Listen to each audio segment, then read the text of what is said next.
वो लेटी थी अंधेरे और खौफ से भरे उस कमरे में, जिसमें आज शाम तक उसकी और उसके प्रियजनों की किलकारियां गूंज रही थीं, और जिसमें उसने अपनी ज़िंदगी के कई हंसी और खुशहाल पल गुजारे थे। लेकिन इस समय उसे वह कमरा किसी पिंजरे से कम नहीं लग रहा था। उसने अपने गर्म नमकीन खून का स्वाद अनदेखा कर अपनी जीभ को अपने दांतों के बीच दबा रखा था, ताकि उसके दांतों से कटकटाने की आवाज़ कम हो सके। उसमें इतनी भी हिम्मत नहीं बची थी कि वो किसी को पुकार कर बुला सके। उसकी नींद कुछ घंटों पहले खुली थी, जब दिल दहला देने वाला एक ठंडी हवा का झोंका उसके करीब से गुजरा। नींद खुलते ही जो दृश्य उसने देखा, उसे देखकर उसका पूरा शरीर मानो ठंडा पड़ गया। दो चमकती हुई लाल आंखें कमरे के कोने से उसे देख रही थीं, और शायद मेरे अलावा उस लड़की को भी पता था कि वो आंखें सारी रात उसी पर टिकी रहने वाली हैं।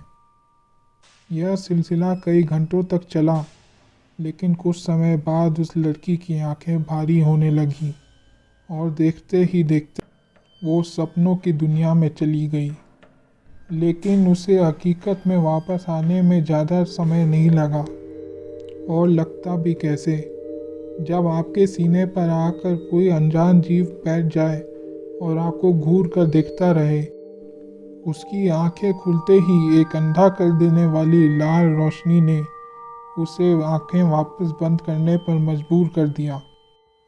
लेकिन उसे भी पता था कि वो जो कोई भी अभी तक उसे कमरे के एक कोने से देख रहा था, अब वह उसके बहुत करीब आ चुका है।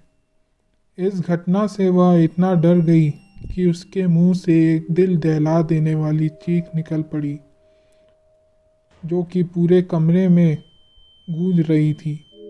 लेकिन ऐसा लग रहा था कि यह चीख उस लड़की के घर वालों को सुनाई नहीं दे रही थी। अगली सुबह जब वो उठी, तब सब कुछ सामान्य लग रहा था। लेकिन जैसे ही उसकी नज़र उसकी खिड़की पे बने नाखूनों के निशानों पर पड़ी, तो उसकी आंखें फटी की फटी रह गईं, और उसके मुंह से फिर से एक दिल दहला देने वाली चीख निकल पड़ी। लेकिन इस बार वह चीख उसे खुद नहीं सुनाई दे रही थी, और इसके बाद आज तक उसके मुंह से निकली कोई भी आवाज़ किसी को सुनाई नहीं देती।